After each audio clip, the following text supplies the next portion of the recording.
instruction sheet. And then I will give one Lovely Bond kit per table for now, and then on each table of 3 can have a go with some of the samples that I've prepared, and then we will compare all the results and see how people get on. So this is the Lovely Bond comparator.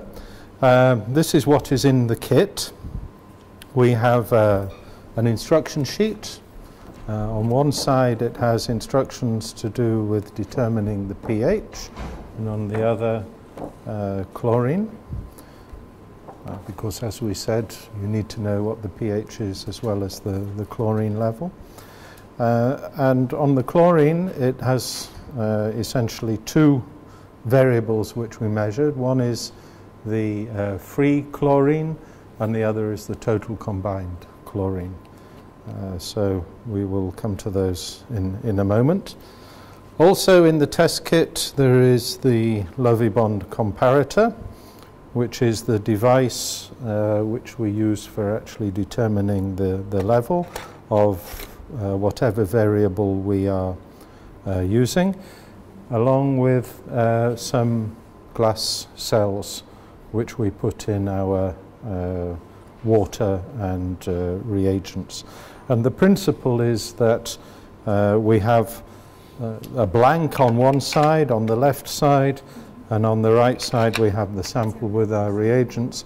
And then in this little window here you can see, just take that off, you can see the colours, and you turn the wheel until the colours match, and then you read the level off in the window here.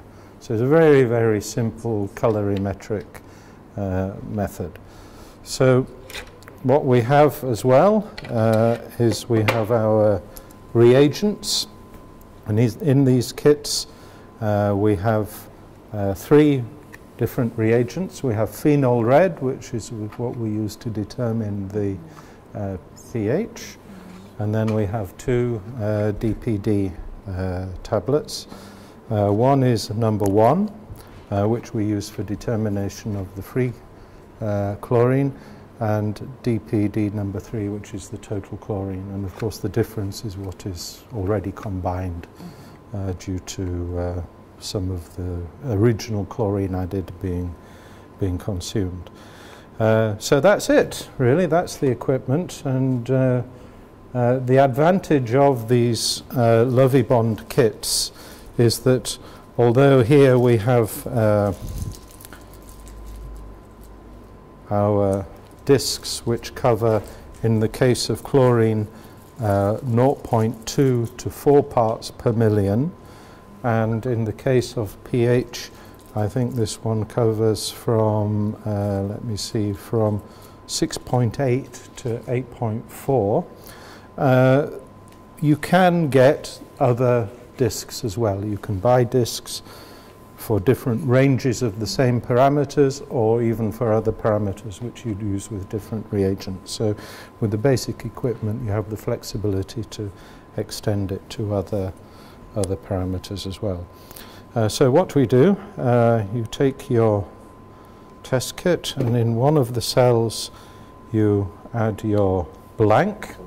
So this is some water which has got a small amount of hypochlorite added to it, and we're just going to top that up there to, oops, up to, sorry? Do you always have to use water, or you could use distilled water? Or? No, you use the sample as the blank, right? So this is the sample in which I'm going to measure the hypochlorite. So one side you use as a blank, in other words you put it in without the reagents, and the other side you put it in with the reagents. So I'm going to now put in the phenol red. The thing with the phenol red is you have to be fairly careful that you try not to touch the tablet with your fingers because it can distort the results because of moisture and salts on your skin. Sometimes it's not that easy to do, but in theory these are just like the tablets you get from the pharmacy, and they should just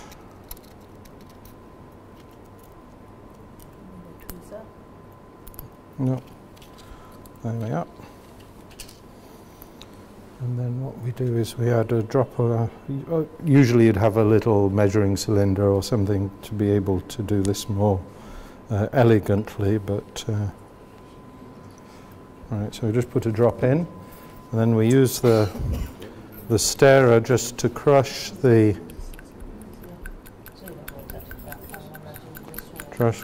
tablet. These dissolve quite easily. You get a colour change. And then I top it up to the 10 ml.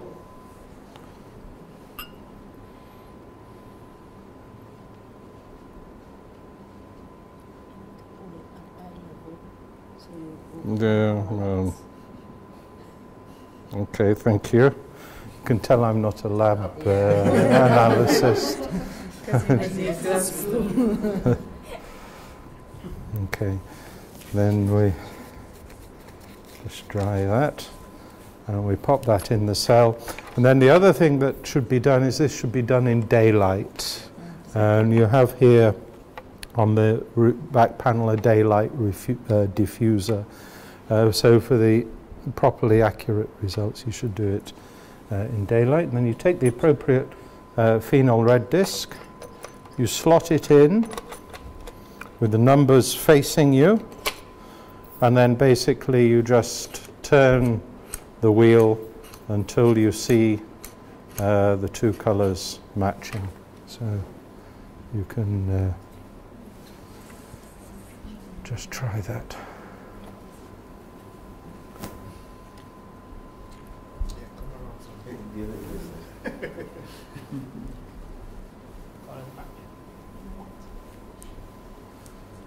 You must you understand?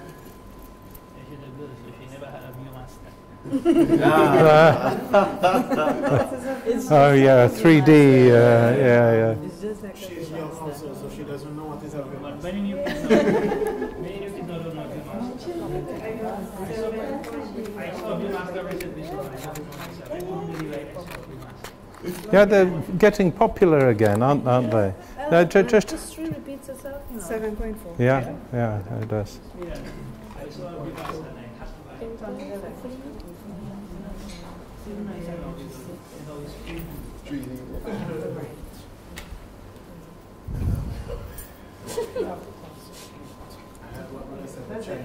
Chinese like from China, it's called and one is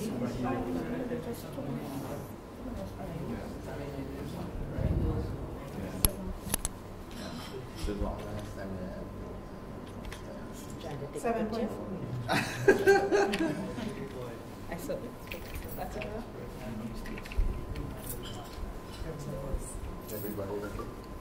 Yeah, these white lights are probably more approximate to daylight than anything else.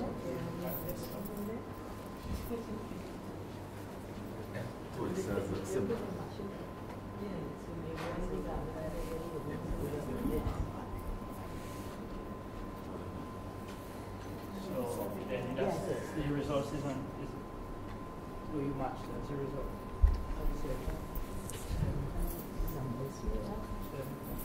You just turn the wheel and you'll see the. It's like Wheel of Fortune. Yeah. You know? What you get if you win the car, or you win a set for your living room. Yeah. Or you win the booby prize. Yeah. Usually the latter. So there are big lottos in your country? Yeah, sometimes yes. I just came from New Jersey and they have a $350 million. Did you buy a by ticket? One person. Yeah. I rather put $1 every day in the bank. Okay. I'm certain it's You going end to up get with there more. somewhere. Yeah. But yeah. if every day I go to the parlor and I put that dollar there, I'm not certain what I'm Yeah, going to get. but you get the hope, don't you? You can dream. Do you know Do you know that there are ways of winning the lottery? You go and Google it on your Google, but it don't work. Yeah, well, I think you can, They tell you, like, when you what buy your sort of ticket, you combination. can actually get, increase your chances. Yeah. Okay, everyone, gather round, please, and we'll go to the next one, which will be the chlorine, the free chlorine. So we leave the blank in the cell because we're going to keep using that. And now we take a DPD number 1.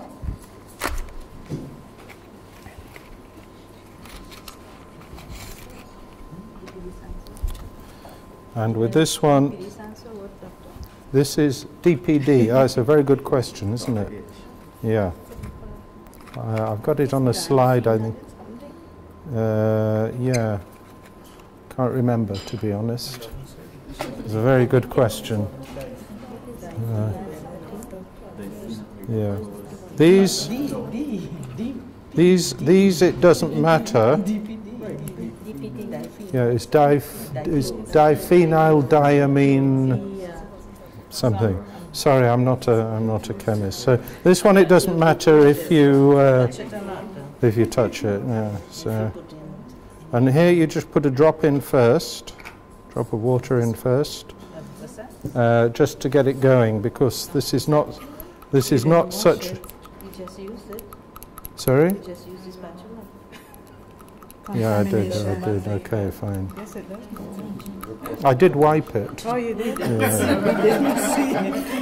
wiped it on the towel. I did. We took your word for it. Yeah. Remember, these are all Because we know you're always telling the truth. Yeah, I'm beginning to regret this now. I can tell you. Should have given you the practical to do. Yeah. Okay. So this one takes a bit more dissolving. It's quite.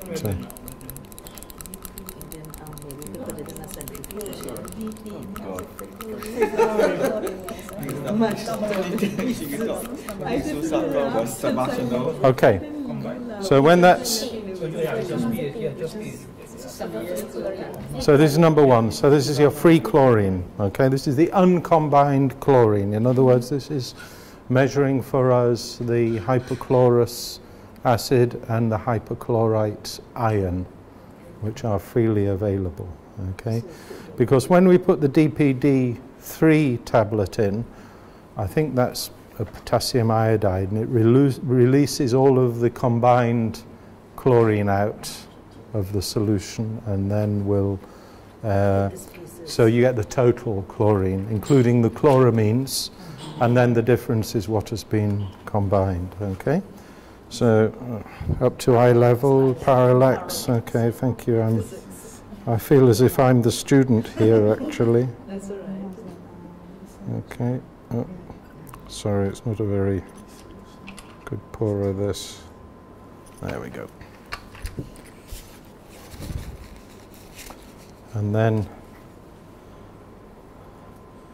you put that into the into there, and then don't forget to change the from the pH to the chlorine. And then again you hold it up and you, what's happened here?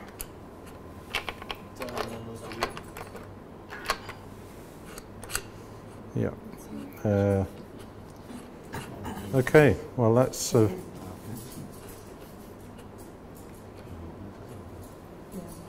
yeah, okay, so it's pretty weak.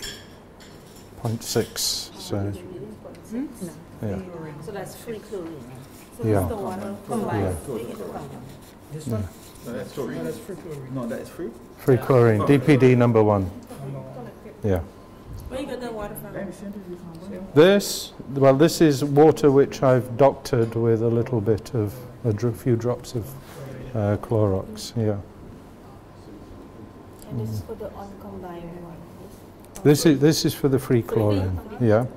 And then what we do is add into that the number 3 tablet to give us our total chlorine. Right, that's the combine free total chlorine. Free, that will be That's not the free plus residual. combined will give us the total. So bucket like this is like what? So you can do the residual one now. We'll do the total next. Total. And the residual, what we have now is residual. The number one is residual.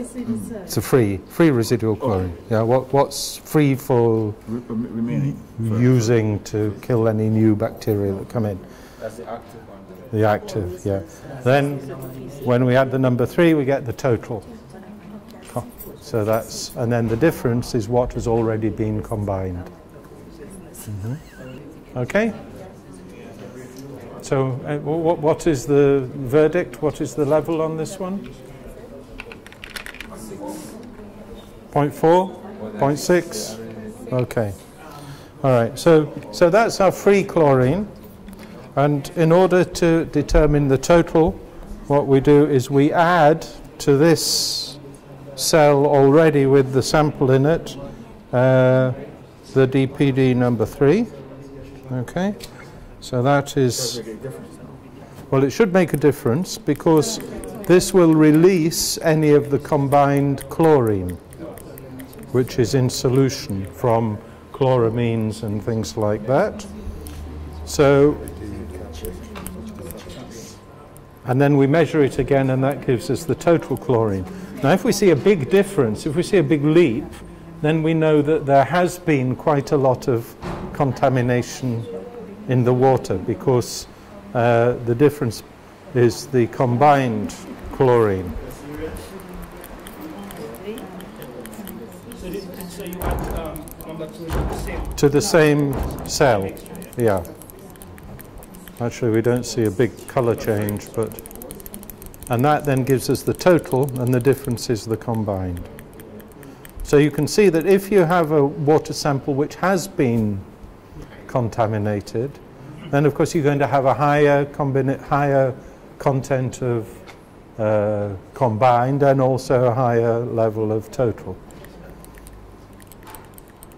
Because the chlorine is essentially consumed by, the free chlorine is consumed by the organic material. So then you just put this back and measure again. And I don't think it's made that much difference, but we will see. Yeah. Maybe it's, yeah, 0.6, so, yeah. So tell me if you agree. So from 0.4 to 0.6. So what we can say is the free chlorine was 0.4, total chlorine was 0.6, combined was 0.2. Okay. Which is the magic figure? Well, from our point of view, we want to know if that sample was safe to drink. So 0.4 ppm means there is a residual free chlorine at the point of use, which means that as far as we are concerned, that water is safe because there was some free chlorine in there which had not been consumed, and therefore we can assume that, that microbiologically it was safe. Yeah. So that's the way we do it. Okay, so this is. But in terms of using this, we just still need to back it up with laboratory. You would not rely 100% on this. This is your daily quick check to make sure that things are all right on a day-to-day basis. This is your own checks, if you like, for your SOPs on water safety. But of course you then have to do your periodic confirmatory checks, which is your sampling for testing, microbiological testing in a laboratory. That is for drinking water. For drinking water, for potable water. Yeah? Sorry? Yes, cryptosporidium, yeah.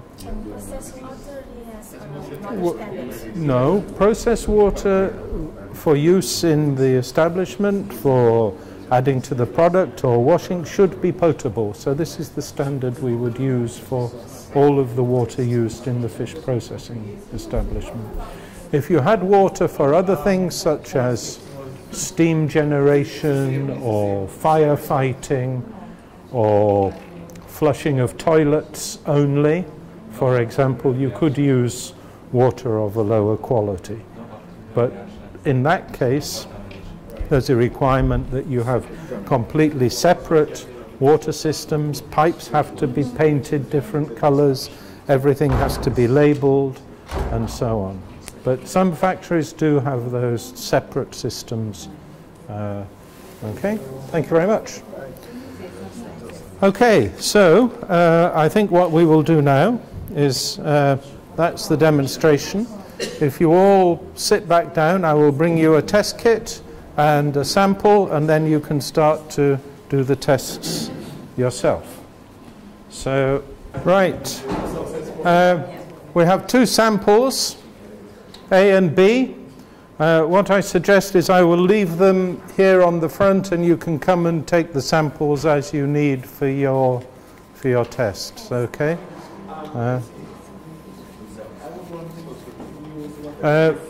The levels of chlorine in these are not toxic, so you can use a glass or a cup.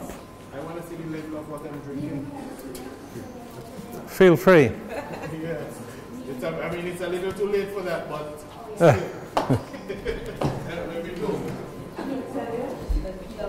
So from each group, I want to take from you 3 pieces of data.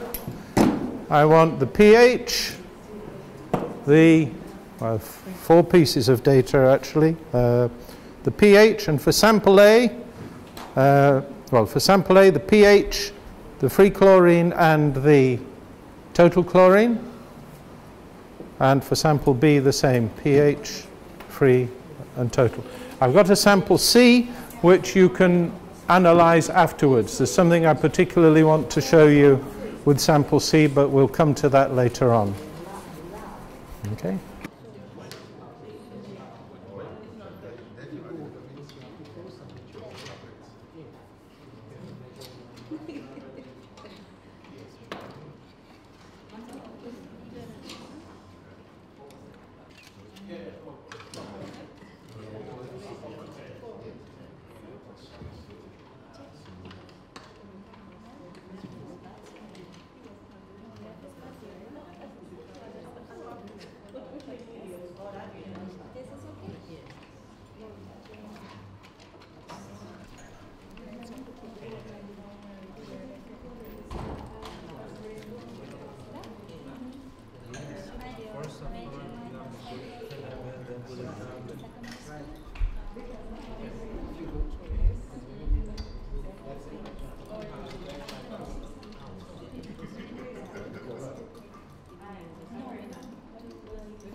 Okay, so let us now compare our results. So maybe if we can start with group 1. For sample A, you can tell me the pH, the free chlorine, and the total. So 7.4. 1.5.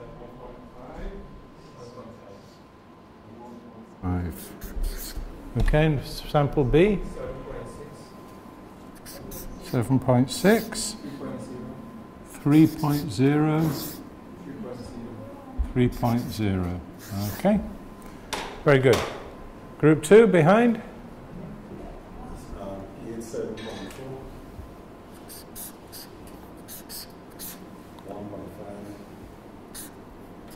Yep. 1.5. 7.4. Which one? Okay. Halfway between the two, what do you say? So we say 2.75?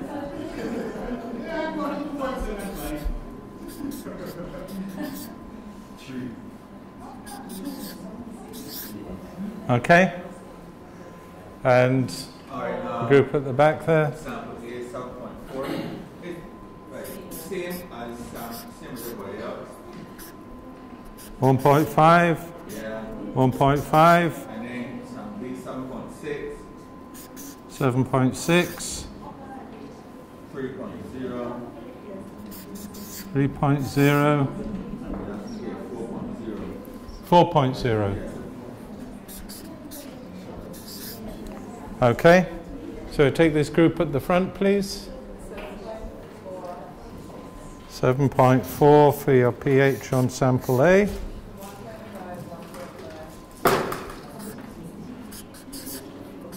Yeah.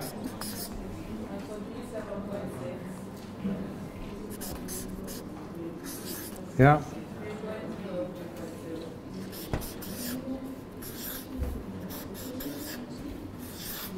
Okay.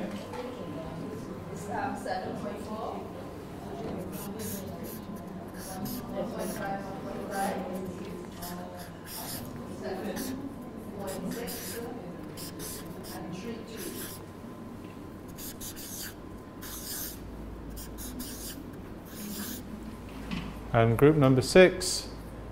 7.4. Yeah. 1.5. 1.5. Yeah. 7.6. Yeah. 2.5. 3. And 3. Okay. Very good. Well done. Well, that's a remarkably consistent set of results, I think. And these were samples which I prepared last night. I took some tap water, and essentially it was just 1 drop of Clorox domestic bleach in each of the... One bottle had 1 drop, another bottle had 2 drops. And so this is the difference it makes, and I'm quite pleased to see that the level in B was twice what it was in A, because actually that was the difference of the dosing which I spiked the samples with.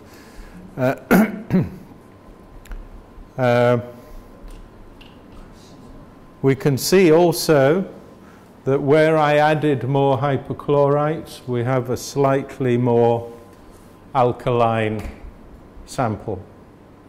Okay, so we see the pH becomes slightly more alkaline just by a couple of decimal points in the case of the higher levels.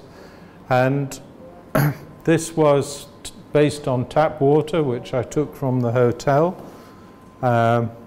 When you analyzed the tap water per se, it was below 0.2, so it was actually quite a low level. I couldn't detect anything, any chlorine in the tap water of the hotel. Now, I don't know if that's because there wasn't any or because it's treated by UV.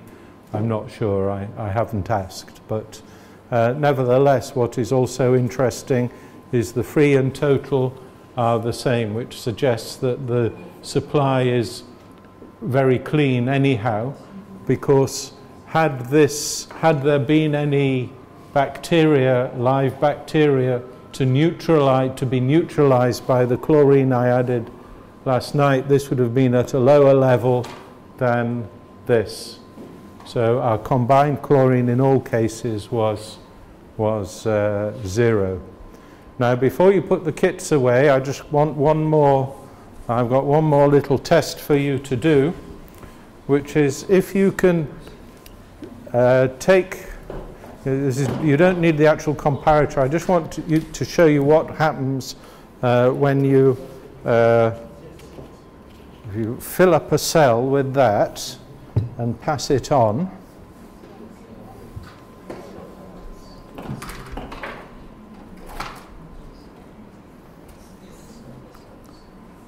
Okay, and just pass it on to the people behind.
Right.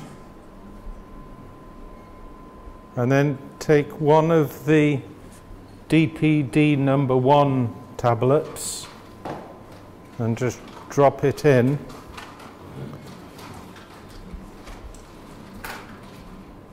And watch carefully what happens to the tablet.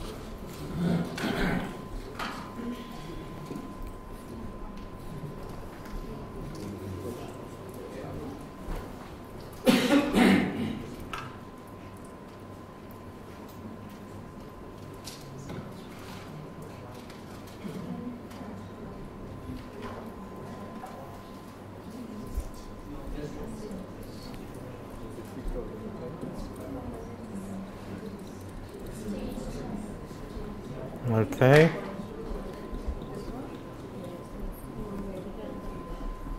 The DPD number 1. Okay. So fill that up to 10 mils. So you see the development of quite an intense color initially. All right. And then what happens?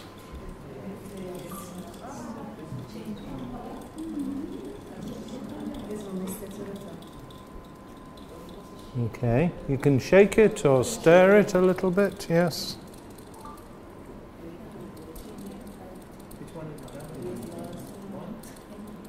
Yeah, just number 1.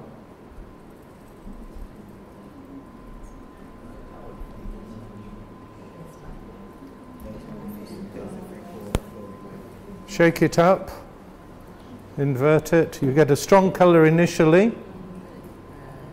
And then what happens? Okay, does the color fade? Yeah, okay. So this is a solution of about 25 parts per million of chlorine, free chlorine in this sample. This DPD method only works between about 0 and 10 ppm. Yeah. If you have more than 10 ppm of chlorine, what happens actually is the excess of the hypochlorite ion oxidizes the color change from the DPD. So that's why you see when you put it in initially you get that intense color, but after a while it fades. So if you see that happening, what should you do? If you still want to determine the level of chlorine. Yeah, you make a dilution. Essentially, you dilute your sample by a factor of 5 or 10 or whatever until you get it within a range where you get a stable reading. Okay? So just be aware that if you see a rapid color change but then it tends to fade, it means you have an elevated level of chlorine and you have to perform a series of dilutions before you take a reading. So, for example, if you're going to use this method to assess the strength of a sanitizing solution, your sanitizing solutions are going to be 50 to 100 parts per million, so they're going to be outside of this range and you're going to have to undertake those dilutions. Okay? So it might be an idea also as part of this kit to have put in a little measuring cylinder or some pipette so you can perform some dilutions. What I did with this one to estimate it at about 25 ppm was I just diluted it 10 times and then you could bring it within the readings, range of readings. Okay? So that's water quality testing using the DPD method. Okay, so if there are any questions, we can take them. If not, I think we'll call that a day for today.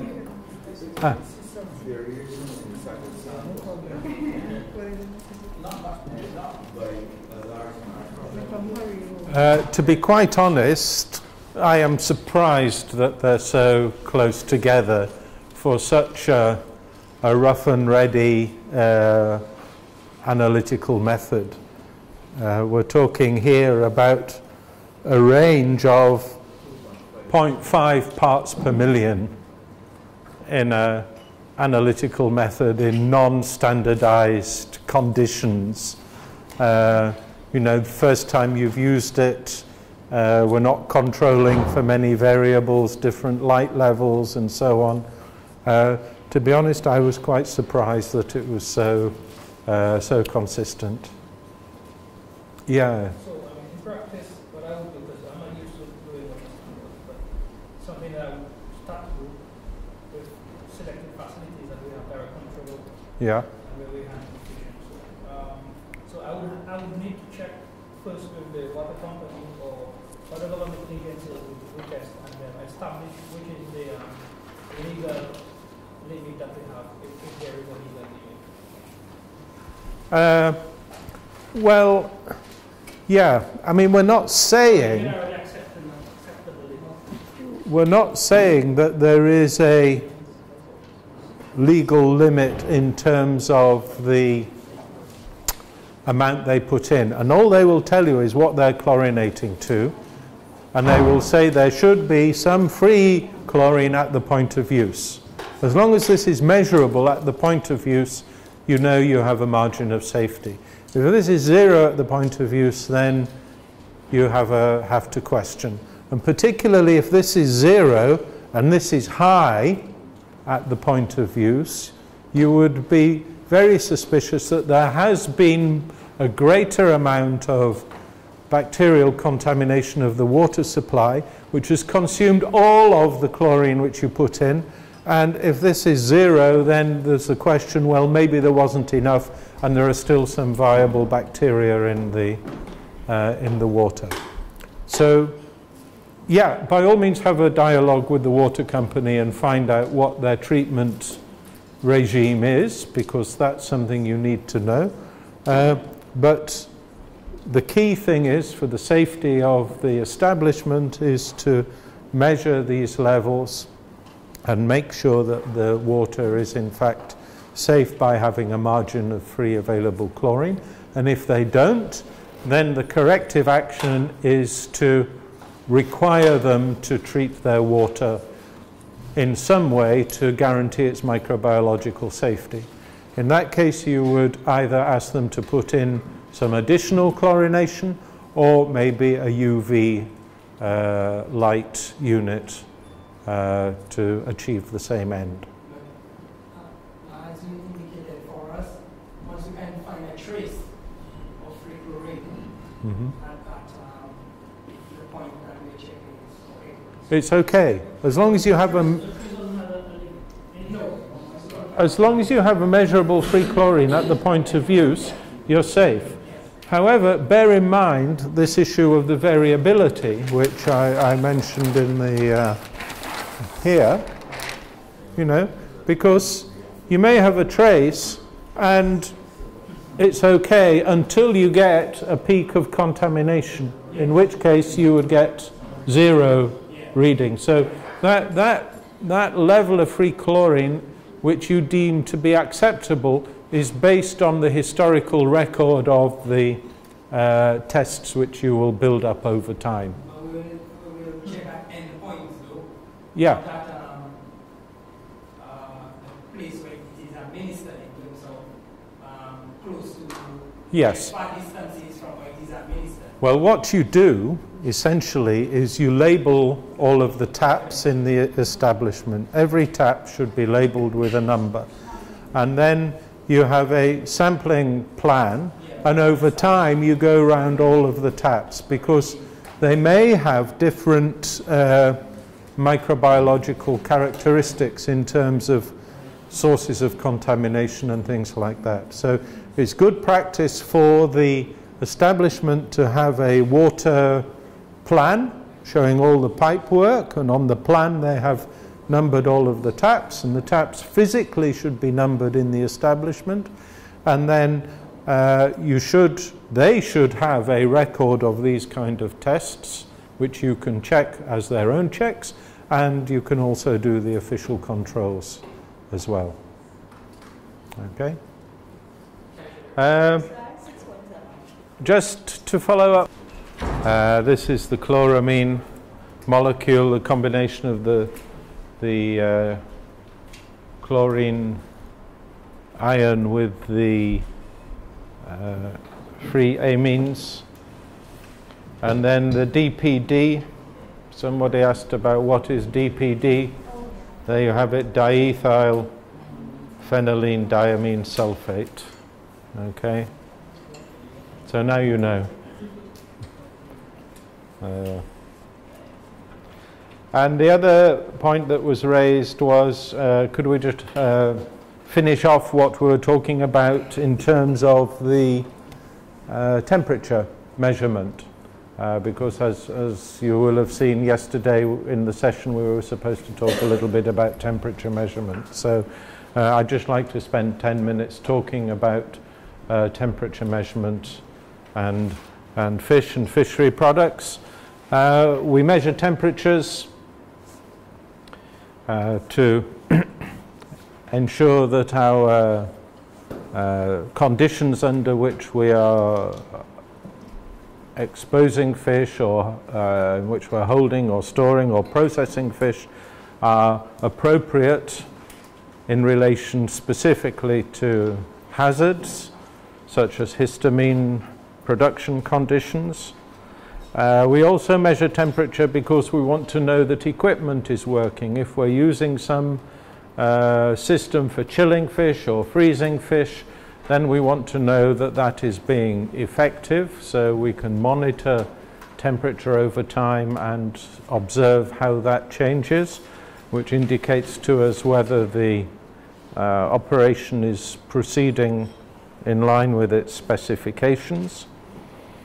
And also during storage, having a periodic temperature measurement is instructive and useful to be able to show to customers as well as to competent authorities to demonstrate that the product has been held at all times under safe conditions of storage.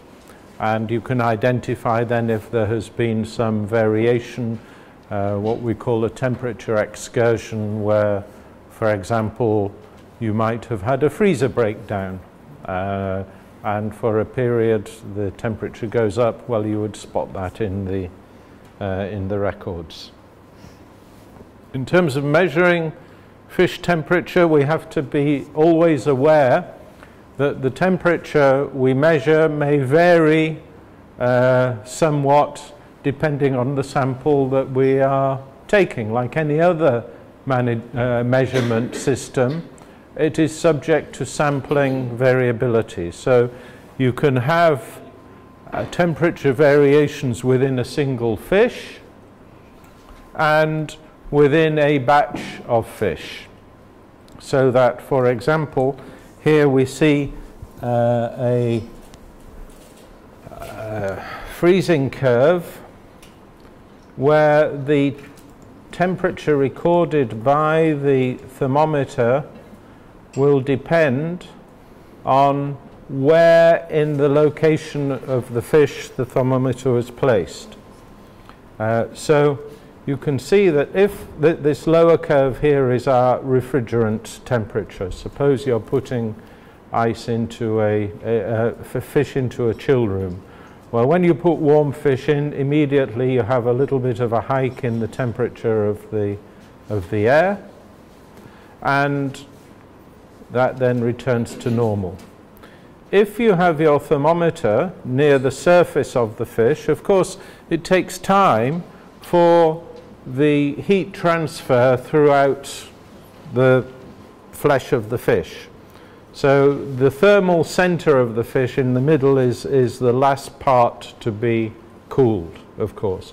On the surface, therefore, you see a very rapid and relatively smooth change in the temperature. Conversely, as you move towards the center of the fish, you will have a much lower rate of temperature fall. And at the thermal center, you will, this is in freezing of fish, you will always see this plateau, during which time you have the removal of the latent heat of freezing. So although heat is being drawn out of the fish, the temperature is not changing because that energy transfer is being used to convert liquid water into ice by drawing out the heat. So this is where you see this plateau. So you can see, depending on where you put the probe of your thermometer in the fish, you will have widely different readings at any one time. Okay? So this is something to consider within fish variation in temperature. And ideally we should always try, unless we're actually doing a study to show how temperature varies over time during a freezing or a chilling exercise, we should always try to measure temperatures under steady state conditions. In other words, when everything is stabilized. Otherwise you may have variations due to this effect. Similarly, any batch of fish may have variations depending on its location. In a cold store, for example, where you will have heat transfer through the walls of the container in which the fish is stored. That could be a fish box, it could be a cold store, or something like that. So fish which is against the external surface may have some heat transferred into it via that surface from the outside. So you may see a temperature gradient within a batch of fish due to effects like that. We see this very often, for example, when one of the jobs that we do sometimes, and I guess you are also sometimes involved, is when a consignment of fish which is imported is rejected for some reason. Maybe there's been a refrigeration breakdown or something like that, and inspectors are called to have a look at what is the situation. Has the fish gone bad? What are the causes of the defect? What are the causes of the temperature excursion? And if the fish has been left without refrigeration for any time, you can see that you have a similar effect to this in reverse, where fish in the middle may still be frozen. The boxes in the middle of the consignment may still be frozen, but those on the outside have begun to thaw out because of the heat transfer from outside. So you get variation within the batch. In those cases, it's very difficult to answer the simple question, what is the temperature of the fish in that consignment? Because it has many different temperatures depending on where it was located. And in order to express an answer to that question, you have to say, well, the average temperature was so-and-so, the range of temperatures were encountered were this, next to the walls they were this temperature, at the center they were this temperature. And only by those means will you be able to fully describe the temperature within that consignment. Okay, so it becomes essentially a sampling exercise, but the data you record about the sample should reflect the position of the fish in the consignment. Temperature measurement methods, we exclusively use electronic methods these days. When I started, we still had bimetallic thermometers. They were still probes, but they depended on a alteration in the expansion of two metals within the probe, which then ultimately moved a dial. Now it's much easier. We have electronic probes, and there are essentially two methods. You can have an infrared method, which takes a surface reading of the temperature based on its emission and absorption of infrared radiation. It works very well in terms of giving a rapid response, and it's very useful for quick scans of large consignments, because you don't have to put anything into the product. You can just stand back and point it at different components, and you'll get a reading. But it has the disadvantage that it only gives you the surface temperature. It doesn't tell you what is happening inside. But the other advantage for it is that it is hygienic. You're not actually putting anything into the fish.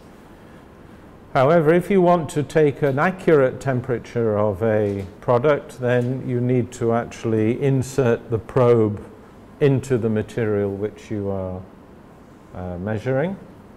And it's more time consuming, because we need to get the probe at the thermal center of the product, because that is where traditionally we report the temperature from, and that means that we have to take some care to make sure that the tip of the probe is actually in the center of the fish which we're measuring. Now this becomes a bit more complicated with frozen fish, for example, because you have to do some preparation. You have to start drilling holes in the product. You can't use the thermometer to make the hole. You have to do something separately, first of all, to make the hole, either with, these days we tend to use these little handheld electric drills with batteries. They're much easier. You just drill a hole and drop your thermometer in. But we've also in the past used a screwdriver and a hammer maybe to make a hole as well. But these days these small drills or hand drills are mostly used. Of course, when you put the probe into the fish, there is some heat, residual heat from the ambient temperature in the probe. So you have to leave it in for sufficient time for equilibration, for that heat to be dissipated throughout the product. It will raise the temperature of the product. If it's a very small fish and a very big probe, then you may actually distort the result somewhat. So you have to bear that in mind, that the thermal capacity of the probe could affect the results you get. So you allow it to equilibrate and you can take your reading. Because you're inserting something into the body of the product, there's always a risk of cross-contamination, of introducing something you don't want in there. So you have to take care also for the cleanliness of your probe, which means periodically, ideally, if you're taking a lot of temperatures of any food, in between times you would clean and sanitize your probe so you're not moving contamination from one product to another. Its great advantage is that it is a very accurate system, and you can, depending on the specification of the handheld thermometer which you're using, you can reliably measure down to 0.1 of a degree centigrade. So they are essentially the two methods we have available to us. If we're measuring the temperature of a whole fish, a fresh fish, or even a frozen fish, what we try to do is make the entry of the probe along the longest axis of the product. And the reason for this is if you insert the probe this way, compared to in a perpendicular manner here, small variations in the position of the probe in this situation or this situation will ensure that the distance will make a major difference to the distance from the thermal center. Whereas if you insert the probe in this way or this way along the longest axis of the product, small changes in the position of the probe will not make so much difference in the location in relation to the thermal center of the product. So you're much more likely to get an accurate reading when you insert the thermometer like this rather than just perpendicularly. So you always try and insert it along the dimension parallel with the backbone. Okay. You have to have a good contact between the probe and the product, so it should be a tight fit. So if you're making a measurement in frozen fish, the size of the drill which you're using to make the hole should be only slightly larger than the size of the probe. So you can push it in, but it keeps a good contact. And what you do then is you observe the temperature, and the temperature will come down and eventually it will stabilize and it will change no more. And at that point where you don't see any further changes for a given period, for a minute or 2 minutes, whatever you have predetermined, that is the reading that you make. The other important point to make is that you have to calibrate your thermometers periodically. And calibration means that you check them against a standard, and the easiest and quickest way to do this is with two measurements. One is putting them in melting ice, which will be at 0 degrees centigrade, and the other will be putting them in boiling water, which nominally will be at 100 degrees centigrade. When will it not be at 100 degrees centigrade?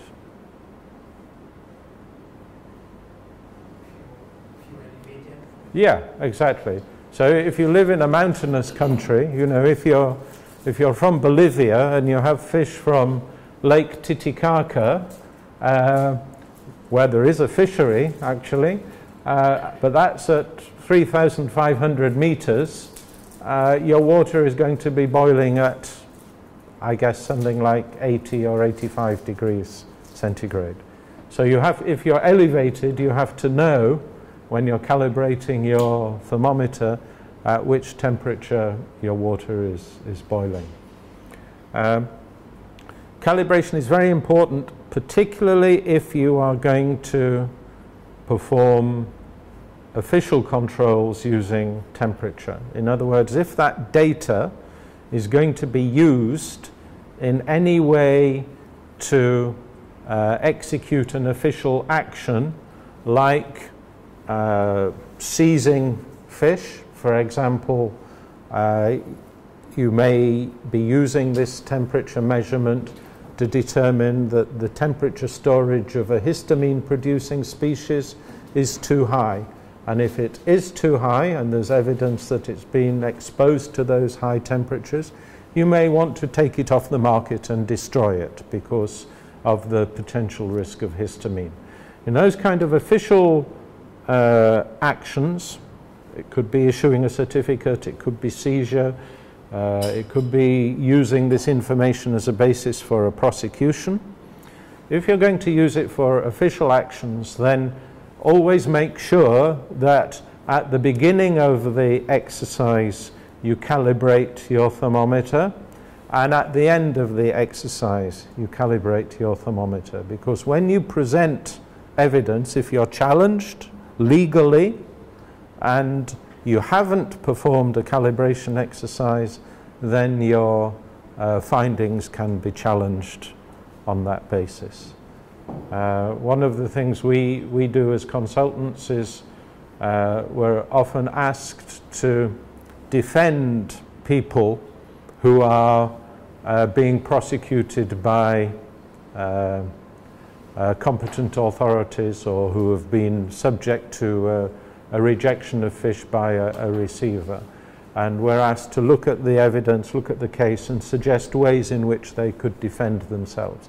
And one of the things we always say, and the thing we always challenge, are the calibration of instruments. Because we find very often that inspectors in competent authorities don't follow exactly those steps. And you can undermine the evidence by challenging the calibration. So always make sure that you calibrate your thermometers before and after, and that data is presented in your report, and then it adds validity to the findings which you're presenting. Okay, and for more references on this issue of freezing and refrigerated storage, there's a very good FAO document. It's also referenced, I think, in the manuals. But this is something we still use, although it was written 20 or 30 years ago. I think it's still very, very good. And then the other thing I wanted to say was a little bit about temperature logging. Yes, please. In terms of calibrating, is it, because you know, this issue with respect to transparency and independence, because yes, you can calibrate your own thermometer and so on, but is it absolutely necessary to have an independent person doing calibration for it? Yeah. Yeah. I should have said that yes, also periodically you can have a calibration against, say, a standards body or a metrology body. They will come in and calibrate the interim measurements as well, because that calibration, of course, is just within a range, maximum and minimum, and the assumption is you have a linear relationship between them in your instrument. But sometimes that isn't the case. So yes, you're quite correct that there should also be some independent external calibration undertaken periodically as well. Just to say a few words about temperature logging, which is measuring temperatures over a time series, and this is also often done automatically. Of course, you can do it manually. You can leave your probe stuck in a fish and visit it every hour and make a note. But we more often these days automate this process to give us the time series data. And typically, traditionally, they have used charts, either strip charts or circular charts, and these are linked to a probe which is permanently placed in the product or in the refrigeration chamber or in the retort. This is a photograph of a chart recorder which is used during canning to measure temperatures of the inside the retort, but also every time you can or run a canning batch, you also have a can with a probe inside the can, and this records that data. So you can have automatic chart recording, but then also there are some nice modern gadgets which work on an enzymic basis, which allow you to determine whether the gadget, the item, has been exposed to certain temperatures for certain times. So these are one little product I came across in the European Seafood Exhibition last year, where there are very small, cheap, they cost a few cents, where you can insert them in a pack, and as that pack moves through the supply chain, you can find depending on the level of exposure to different temperatures, there are indicators which change color, and you can see what the temperature history of that particular product has been. Okay, so these are various temperature logging things. Yeah, you can see it maybe better on this one. So you press the button and it activates the enzymes. You have a little window here which, when it's colored, it shows you that it's been activated and is operating. And then this third window here will have some numbers on it, which will be the exposure time. So in this case, the numbers are 2 and 4. So this starts to indicate when the temperature has been above the target temperature, whatever the specification is, for 2 hours. And it will increase and completely fill the window when it has been exposed for 4 hours. And the design of these by the company that makes them is such that the user can specify any target temperature and any window for measurement. So if your specification is no more than 10 degrees centigrade for